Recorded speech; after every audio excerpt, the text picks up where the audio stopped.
ये कहानी ऐसी दो लड़कियों की है जो 2000 फीट ऊंचे टावर पर चढ़ती हैं और वहीं फंस जाती हैं और फिर उन्हें जिंदा रहने के लिए किन हालातों से गुजरना पड़ता है, यही सब हमें इस मूवी में दिखाया गया है। मूवी का नाम है फॉल और इसे IMDb पर रेटिंग मिली है 6.4 की। हाय दोस्तों, हमारे चैनल फिल्मी कहानी में आपका स्वागत है।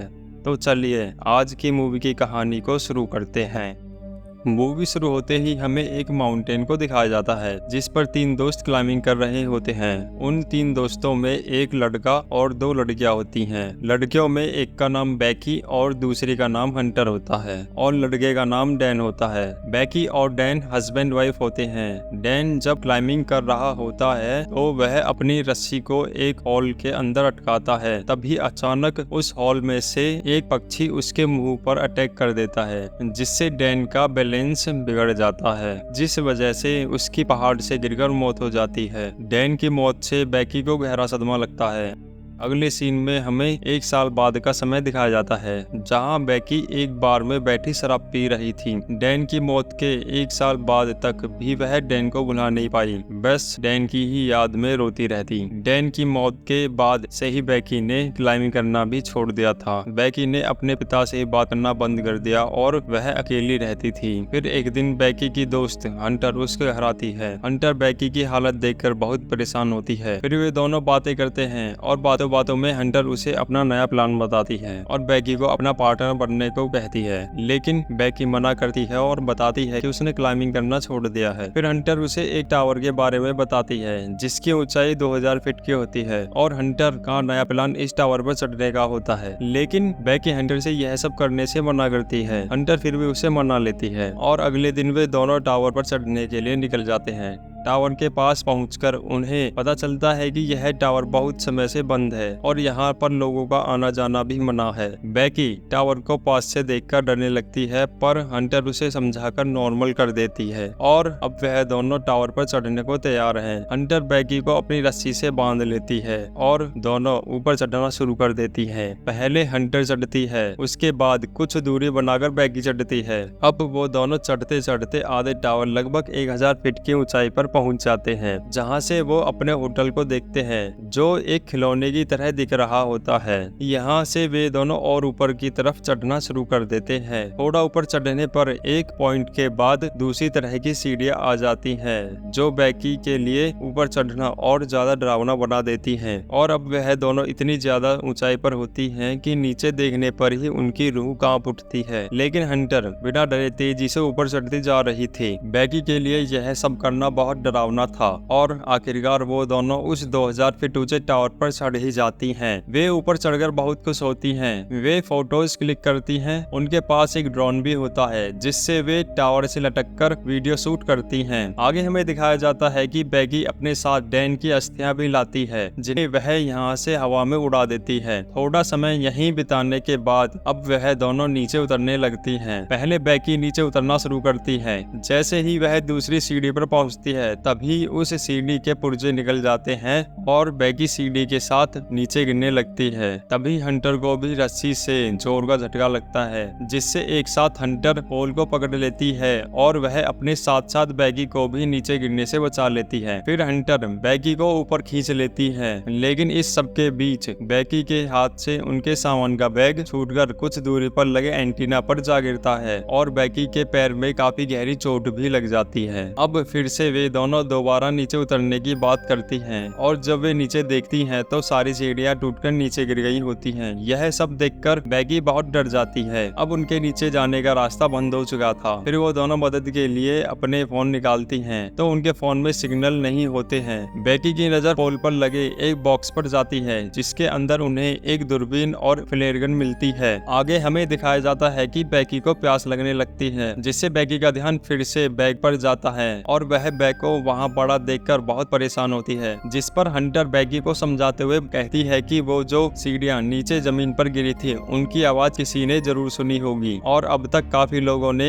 911 पर पुलिस को कॉल कर दिया होगा और अब पुलिस आने वाली होगी। हमें बस यहाँ कुछ देर इंतजार करना होगा। यह सुनकर बैकी उसकी बात मान लेती है और वे दोनों अब पुलिस के इंतजार में बैठ जाती हैं। उन्हें बैठे बैठे काफी समय बीत जाता है और अब उन्हें वहाँ पुलिस आने की भी कोई उम्मीद नहीं कहती। फिर अगले सीन में हमें हंटर को फोन पर कुछ देखते हुए दिखाया जाता है, जिससे उसे याद आता है कि टावर के नीचे की तरफ सिग्नल है। और अब हंटर अपने सोशल मीडिया अकाउंट पर मदद के लिए मैसेज पोस्ट करके फोन को रस्सी में बांधकर नीचे की तरफ लटकाती है, जिससे मैसेज पोस्ट होने पर उसका कोई फॉलोवर उसके लिए मदद भिजवा दे। लेकिन इससे काम नहीं बन पाता, सिग्नल की वजह से मैसेज पोस्ट नहीं हुआ था। फिर दूसरी तरफ बेकी के दिमाग में एक आइडिया आता है, जिससे वो बताती है कि जमीन पर तो सिग्नल है ही, तो क्यों ना वो फोन को नीचे गिरा दें। और अब वे हंटर के फोन को उसके जूते में ठीक से पैक करके नीचे गिरा देते हैं। लेकिन उन्हें अब भी यह पता नहीं थी कि मैसेज पोस्ट हुआ या नहीं। अगले सीन में हमें दिखाया जाता है कि उस टावर के नीचे एक आदमी अपने कुत्ते के साथ घूम रहा था और हंटर की नजर उस पर पड़ती है। फिर वे दोनों मदद के लिए चिल्लाती हैं, अपने जूते नीचे फेंकती हैं। लेकिन उस आदमी को कुछ भी पता नहीं चलता, क्योंकि वह आदमी फोन पर किसी से बात कर रहा होता है। और कुछ देर बाद वह आदमी अपने कुत्ते को लेकर वहां से चला जाता है। यह देखकर बेकी और हंटर बहुत परेशान होती हैं। यहाँ पर बेकी फ्लेयर गन चलाने वाली होती है, लेकिन हंटर मना करते हुए उसे रात के अंधेरे में चलाने को बोलती है, जिससे रात के अंधेरे में उनकी फ्लेयर गन की रोशनी ज्यादा लोगों को दिख जाए। और अब उन्हें एक गाड़ी के पास दो आदमी दिखाई देते हैं। फिर बेकी और हंटर अंधेरा होने का इंतजार करती हैं। लंबे समय के इंतजार के बाद अब अंधेरा होने को आ गया था और वे दोनों आदमी भी गाड़ी के बाहर ही होते हैं। तभी बेकी फ्लेयर गन चला देती है, जिससे उन दोनों आदमी का ध्यान उस फ्लेयर गन से हुई रोशनी की तरफ जाता है। फिर हंटर फोन की फ्लैश लाइट जलाकर उनका ध्यान अपनी तरफ करती है। फिर वे दोनों आदमी अपनी गाड़ी लेकर टावर की तरफ आ जाते हैं और वह लड़कियों की कार के पास आकर रुक जाते हैं।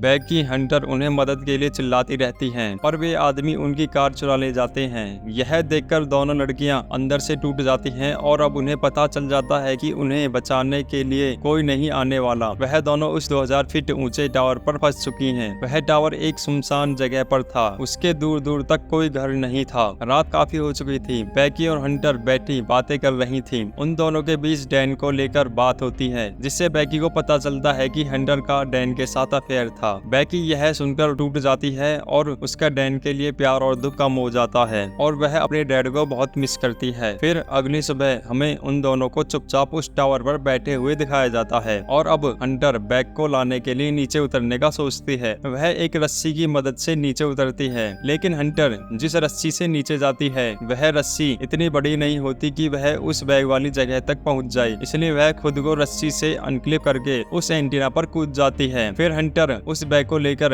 रस्सी को पकड़ने की कोशिश करती है, लेकिन रस्सी दूर होती है, तो फिर वो सेल्फी स्टिक की मदद से बैग को उस रस्सी में अटका देती है और फिर हंटर उस बैग पर जंप करके रस्सी को पकड़ लेती है। अब बैग की रस्सी को ऊपर खींचना शुरू कर देती है और साथ ही साथ हंटर भी रस्सी पर ऊपर की तरफ चढ़ती रहती है, लेकिन अचानक से बेकी के हाथ से रस्सी छूट जाती है। बेकी डरते हुए नीचे रस्सी की तरफ देखती है तो हंटर बैग को पकड़ लेती है। अब फिर से बेकी रस्सी को पूरी जान लगाकर ऊपर खींचती है और वह हंटर और बैग दोनों को ऊपर खींच लेती है। इसी बीच हंटर के दोनों हाथों में काफी चोट लग जाती है। फिर हमें आगे दिखाया जाता है कि वे मदद के लिए एक कागज पर नोट लिखकर उसे ड्रोन पर चिपकाकर ड्रोन को होटल की तरफ उड़ाते हैं, लेकिन ड्रोन की बीच रास्ते में बैटरी डाउन हो जाने से वह ड्रोन को वापस अपने पास बुला लेते हैं। बेकी अब अंदर से टूटती जा रही है। वह हंटर से कहती है कि क्या वह घर भी जा पाएगी या यहीं पर उसकी मौत हो जाएगी। फिर आगे हमें रात का सीन दिखाया जाता है।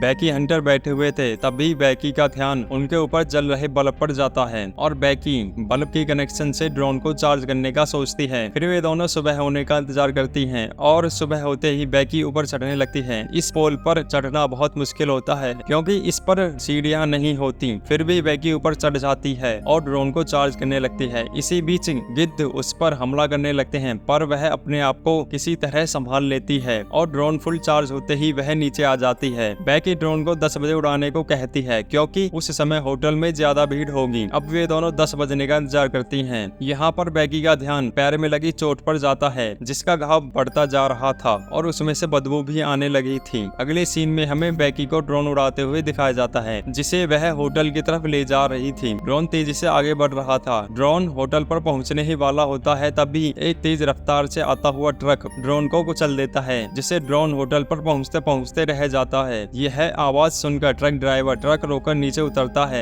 लेकिन वह ड्रोन के पास नहीं जाता और वह वहां से ट्रक लेकर चला जाता है। यह देखकर बैगी बहुत दुखी होती है और बहुत रोती भी है, क्योंकि अभी तक उनकी सारी कोशिशें नाकाम हो चुकी थीं। अब उसका शरीर भी थक चुका होता है, वह अंदर से कमजोर पड़ती जा रही थी और उसके पास खाने पीने को भी कुछ नहीं था। अब बैगी के सामने एक बहुत बड़ी समस्या आने वाली थी, जिससे बैगी को सबसे बड़ा झटका लगने वाला था। बैगी हंटर से एक आखिरी बार और कोशिश करने को कहती है। इस बार वो अपने फोन को नीचे गिराने की बात कहती है। इसके लिए बैगी हंटर से उसका जूता मांगती है, जिस पर हंटर उससे मना कर देती है। बैगी के पूछने पर वह बताती है कि जूता ऊपर नहीं है, मैं नीचे हूँ। तुम्हें याद है जब मैं रस्सी से गिर गई थी तो मैंने बैग नहीं पकड़ा था, मैं मर गई हूँ, तुमने बैग ऊपर खींचा था, मुझे नहीं। असल में बैगी यह सोचकर बहुत डर गई थी कि वह इस टावर पर बिल्कुल अकेली है और उसे यह वहम हो जाता है कि हंटर उसके साथ ऊपर है। फिर आगे हमें रात का सीन दिखाया जाता है। रात को बहुत तेज तूफान आता है और बैगी पोल को टाइट पकड़कर लेटी रहती है और वह अपने डैड की फोटो देखकर उन्हें बहुत मिस कर रही थी और उसके डैड भी बैगी को हर जगह ढूंढ रहे थे। फिर अगली सुबह बैगी सो रही होती है और एक गिद्ध उसके जख्म को खा रहा होता है। तभी बैगी की आंखें खुलती हैं और वह तेजी से गिद्ध की गर्दन पकड़कर उसे मार देती है। क्योंकि वह बहुत दिनों से भूखी होती है तो वह गिद्ध को खा जाती है, जिससे बैगी को हंटर के पास जाने के लिए एनर्जी मिल जाए। आगे हमें बैगी को एक रस्सी के सहारे नीचे उतरता हुआ दिखाया जाता है। बैगी की रस्सी छोटी होती है तो वह रस्सी को अनक्लिप करके एंटीना पर कूद जाती है और वह हंटर को देखकर उसे बहुत मिस करती है। और अब यहाँ बैगी एक आखिरी कोशिश करती है। वह अपने डैड को मैसेज सेंड करके अपने फोन को हंटर के जूते में रखकर और फिर उस जूते को हंटर की बॉडी के अंदर घुसाकर हंटर की बॉडी को नीचे गिरा देती है। बैगी हंटर की बॉडी के साथ ऐसा नहीं करना चाहती थी, पर उसके पास कोई और ऑप्शन नहीं था। और फिर अगली सीन में हमें बैगी के डैड को टावर की तरफ आते हुए दिखाया जाता है और पुलिस पहले ही बैगी को टावर से उतार लेती है। फिर बैगी के डैड भी टावर के पास पहुंच जाते हैं। बैगी अपने डैड को देखकर उनके पास चली आती है और यहाँ पर बैगी हंटर को मिस करती है। अब बैगी के डैड उसे घर लेकर चले जाते हैं और यहीं पर यह मूवी खत्म हो जाती है। दोस्तों, अगर आपको हमारा वीडियो पसंद आया है तो वीडियो को लाइक कीजिए, कमेंट कीजिए और ऐसे ही अमेजिंग वीडियोस के लिए हमारे चैनल को सब्सक्राइब जरूर कीजिए। मिलते हैं आपसे अगले वीडियो में।